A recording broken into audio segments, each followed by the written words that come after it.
Hello students, कैसे हैं आप सभी। Welcome to Malik tutorial official YouTube channel. आज हम क्लास 10th साइंस का चैप्टर 6 लाइफ प्रोसेस, इसका आज हम थर्ड पार्ट पढ़ने वाले हैं, जिसके अंदर हम हेट्रोट्रोफिक न्यूट्रिशन के बारे में पढ़ेंगे। हेट्रोट्रोफिक न्यूट्रिशन क्या होता है, यानी कि न्यूट्रिशन का एक ऐसा मोड जिसमें ऑर्गेनिज्म दूसरों के ऊपर डिपेंड होते हैं बच्चों, उसको हम क्या बोलते हैं, हेट्रोट्रोफिक न्यूट्रिशन बोलते हैं। अब बात करते हैं कि हेट्रोट्रोफिक न्यूट्रिशन कितने टाइप का होता है। कितने टाइप का होता है बच्चों? 3 टाइप का होता है। ठीक है, मेनली कितने टाइप होते हैं इसके? 3। कौन कौन से? होलोजोइक न्यूट्रिशन, सेप्रोफाइटिक न्यूट्रिशन और पैरासाइटिक न्यूट्रिशन। ठीक है, अब एक एक करके हम इनके बारे में पढ़ेंगे कि होलोजोइक न्यूट्रिशन क्या होता है, सेप्रोफाइटिक न्यूट्रिशन क्या होता है और पैरासाइटिक न्यूट्रिशन क्या होता है। होलोजोइक न्यूट्रिशन क्या होता है? Animal take in solid food and break down inside the body, यानी कि होलोजोइक न्यूट्रिशन के अंदर आने वाले जितने भी एनिमल होते हैं बच्चों, वो कैसा फूड लेते हैं? सॉलिड फूड लेते हैं। कैसा फूड लेते हैं? सॉलिड फूड लेते हैं। And break down inside the body, और उस सॉलिड फूड को अपने शरीर के अंदर क्या करते हैं? छोटे छोटे टुकड़ों में तोड़ते हैं। इसके एग्जाम्पल क्या हैं? अमीबा हो गया, एनिमल्स हो गए। ठीक है, हम भी इसी के अंदर आते हैं। जैसे मान लीजिए दूसरे टाइप का जो न्यूट्रिशन है वो कौन सा होता है? Saprophytic nutrition. इसके अंदर ऑर्गेनिजम्स जो होते हैं बच्चों, feed on dead decaying matter. जो जीव जंतु होते हैं वो मृत, मरी हुई और गली सड़ी हुई चीजों के ऊपर डिपेंड होते हैं। डिकेइंग का मतलब क्या होता है? सड़ा हुआ। डेड का मतलब क्या है? मरा हुआ। जैसे फंगी हो गई। ठीक है, आपने देखा होगा जैसे फुई वगैरह लग जाती है, कहाँ पर लगती है? जो चीज़ गल सड़ जाती है ना, उसके ऊपर लगती है। ठीक है, तीसरे टाइप का जो न्यूट्रिशन है बच्चों, वो क्या है? Parasitic nutrition. Very important. Parasites क्या होते हैं? पैरासाइटिक तो न्यूट्रिशन का एक मोड है, और पैरासाइट्स किसको बोला गया बच्चों? ऑर्गेनिजम्स को बोला गया है। लिव रहते हैं कहाँ पर? इनसाइड और आउटसाइड। अंदर भी रह सकते हैं बच्चों और बाहर भी रह सकते हैं। अदर ऑर्गेनिज्म, दूसरे ऑर्गेनिज्म के अंदर भी रह सकते हैं और बाहर भी रह सकते हैं। ठीक है, एक बार इन चीज़ों को आप नोट कर लीजिए। जिसके पास कॉपी पेन नहीं है वो कॉपी पेन उठाकर उसके अंदर लिखना स्टार्ट करें साथ के साथ। ठीक है, वीडियो को वहाँ पर रोक के और फिर लिख सकते हैं इस चीज़ को। अब बात करते हैं होस्ट क्या होता है बच्चों। होस्ट क्या होता है? जो चीज़ उसके ऊपर डिपेंड हो, यानी कि किसके ऊपर डिपेंड। फॉर एग्जाम्पल, जैसे अपनी पॉकेट मनी के लिए मान लीजिए बच्चों, हम किसके ऊपर डिपेंड? अपने फादर के ऊपर डिपेंड है, अपने मदर के ऊपर डिपेंड हैं। तो जो फादर, जो हमारे पेरेंट्स हैं, वो किसका रोल प्ले कर रहे हैं बच्चों? होस्ट का रोल प्ले कर रहे हैं। ठीक है, हम उनके ऊपर डिपेंड हैं, तो हम क्या हुए? पैरासाइट्स हुए। ठीक है, तो इस तरीके से आप इस बात को समझ सकते हैं। होस्ट कौन होता है? जिसके ऊपर डिपेंड होते हैं। पैरासाइट्स क्या होते हैं? जो डिपेंड हैं, उनको हम क्या बोलते हैं? पैरासाइट्स बोलते हैं। ड्राइव न्यूट्रिशन फ्रॉम इट, और उसमें से किस में से खाना लेते हैं? होस्ट में से। ठीक है, इसके एग्जाम्पल क्या हो गए? कैस्कटा प्लांट, ये एक प्लांट पैरासाइट्स है। और क्या है? टिकेट्स। टिकेस, यानी कि टिकेस क्या होते हैं भाई? जैसे चीचड़ वगैरह आपने देखे होंगे, डॉग के ऊपर देखे होंगे, या फिर भैंस, काऊ के ऊपर भी आपने देखे होंगे। वो बताओ, जो चीचड़ वगैरह हैं वो शरीर के ऊपर रहेंगे या अंदर रहेंगे? आउटसाइड, बाहर रहते हैं, आपने देखे होंगे तो। ठीक है, कहाँ से खाना लेते हैं? जैसे डॉग के ऊपर लगा हुआ देखा होगा कई बार, फिर हम कोई दवाई वगैरह लगाते हैं और वो जड़ जाती हैं वो चीज़ें। ठीक है, जुएँ हो गए मान लीजिए, वो कहाँ रहते हैं? हमारे सिर में मान लीजिए जुएँ हो जाते हैं। ठीक है, तो वो कहाँ रहेंगे? आउटसाइड द बॉडी, शरीर के बाहर रहेंगे। ठीक है, अंदर भी रह सकते हैं। कौन? जैसे मान लीजिए पेट के अंदर कई बार कीड़े हो जाते हैं, वो कहाँ रहेंगे? Inside the body. खाना किससे ले रहे हैं? हमारे से ही ले रहे हैं। ठीक है, यानी कि जो पैरासाइट्स होते हैं बच्चों, वो दूसरों के ऊपर क्या होते हैं? डिपेंड होते हैं। सेप्रोफाइटिक भी होते हैं और ओलोजोइक भी होते हैं। तीनों की अलग अलग कुछ कुछ खास बातें हैं। आई होप यहाँ तक की बातें आपको समझ में आ गई होंगी। ठीक है, अब क्या पढ़ेंगे हम कि how do organism obtain their food, कि जो ऑर्गेनिजम्स होते हैं बच्चों वो अपना खाना कैसे प्राप्त करते हैं। पहले हम यूनिसेलुलर के बारे में पढ़ेंगे और फिर हम पढ़ेंगे बच्चों मल्टी सेलुलर के बारे में, ठीक है। यूनिसेलुलर जो ऑर्गेनिजम्स होते हैं, food is taken up through entire surface, जो उनका एंटायर सरफेस होता है बच्चों उसी के थ्रू वो अपना खाना लेते हैं। इसके एग्जाम्पल क्या हो गए, अमीबा हो गया, पैरामीशियम हो गया। पहले हम अमीबा के अंदर न्यूट्रिशन को पढ़ेंगे, फिर हम पैरामीशियम के न्यूट्रिशन को पढ़ेंगे। पहले हम अमीबा के बारे में पढ़ते हैं। ये अमीबा के डायग्राम है, ठीक है। अमीबा की कोई पार्टिकुलर शेप बच्चों नहीं होती है, इसकी कोई भी शेप हो सकती है। ये जो अंदर आपको दिखाई दे रहा है इसको हम क्या बोलते हैं, न्यूक्लियस। बाहर क्या है, ये फूड पार्टिकल, यानी कि ये इसका खाना है। ये जो उबार से आपको दिखाई दे रहे हैं इनको बोलते हैं हम बच्चों सूडोपोडिया। बता कि समझ में, सूडोपोडिया क्या होते हैं, सेल मेम्ब्रेन के एक्सटेंशन, यानी कि extension of a cell membrane.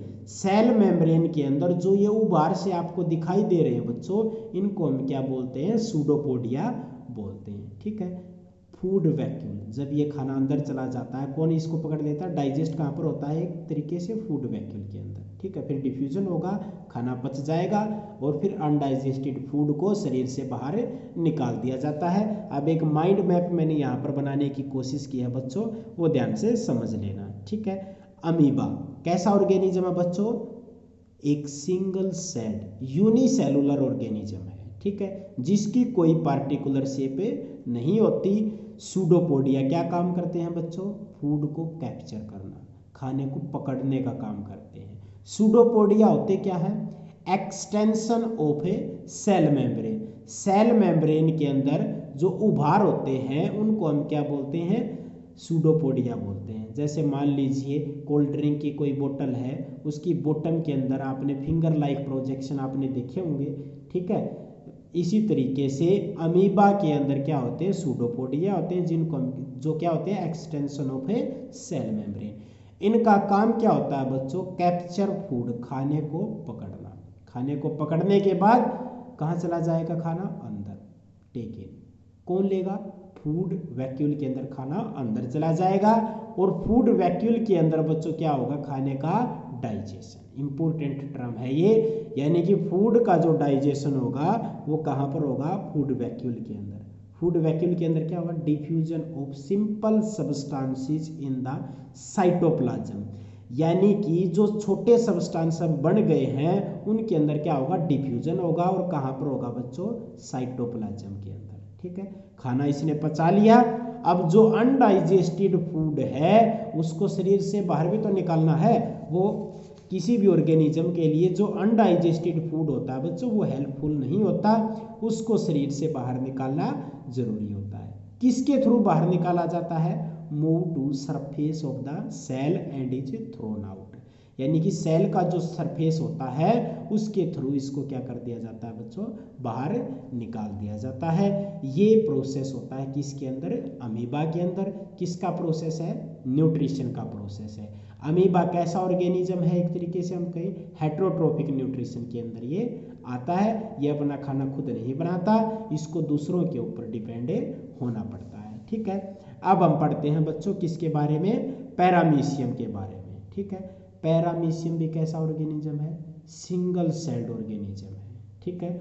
जैसे अमीबा के अंदर सूडोपोडिया थे, वैसे पैरामीशियम के अंदर क्या होते हैं, सीलिया। क्या होते हैं, सीलिया, जिनका काम क्या होता है, यानी कि present all over the body, इसके बिल्कुल पूरे के पूरे शरीर के ऊपर क्या होते हैं, सीलिया प्रेजेंट होते हैं। वो खाने को टेक इन अंदर ले जाते हैं, फिर एट ए स्पेसिफिक स्पॉट के ऊपर एक पार्टिकुलर जगह है जहाँ पर खाना क्या हो जाता है, पच जाता है।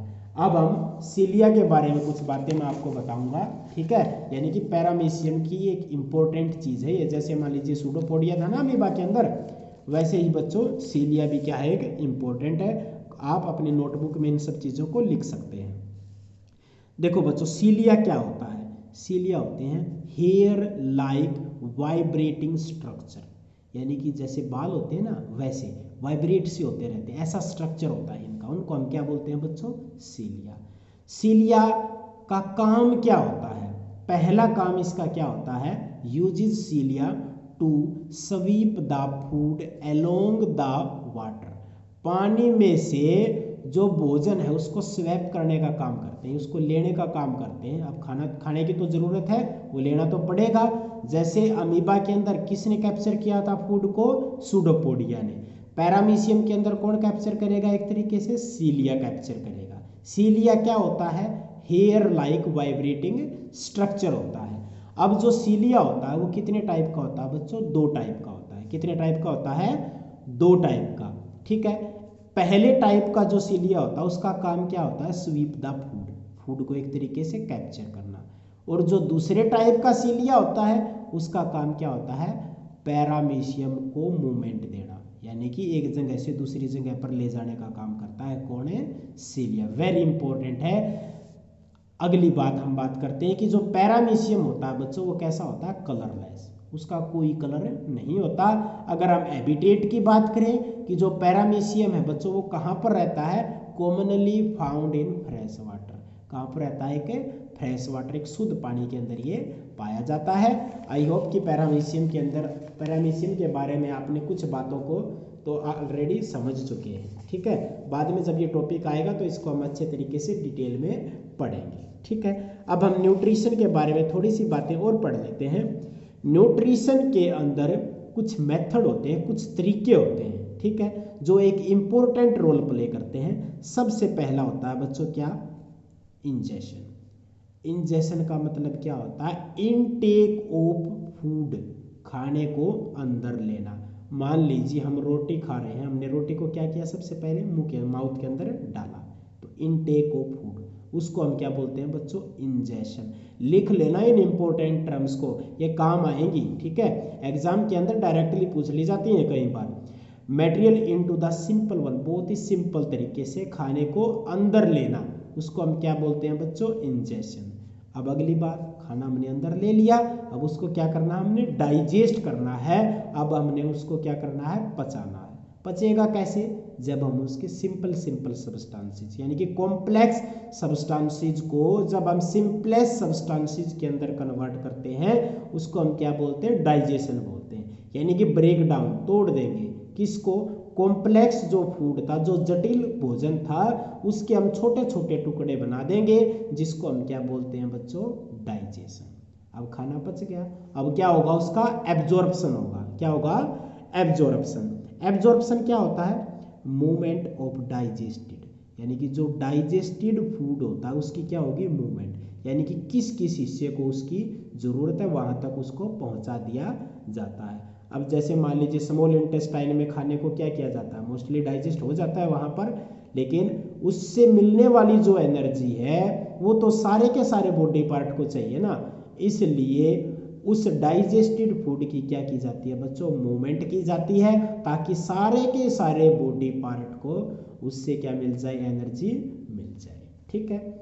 इससे अगला कौन सा है, एसिमिलेशन। एसिमिलेशन क्या होता है, यूटिलाइजेशन ऑफ फूड प्रोडक्ट, यानी कि जो खाना हमने खाया था बच्चों उसका अब हमने क्या करना है, यूटिलाइजेशन, अब हमने उसका प्रयोग करना है। अब हम उस एनर्जी का क्या कर रहे हैं बच्चों, यूज कर रहे हैं, ठीक है। यूज भी कर लिया, यूज करने के बाद क्या होगा, कुछ अनवांटेड मटेरियल यानी कि वेस्टेज हो जाए, बच जाएगा हमारे शरीर के अंदर, जिसको रिमूव करना बहुत ज़्यादा जरूरी है, यानी कि रिमूवल ऑफ वेस्ट।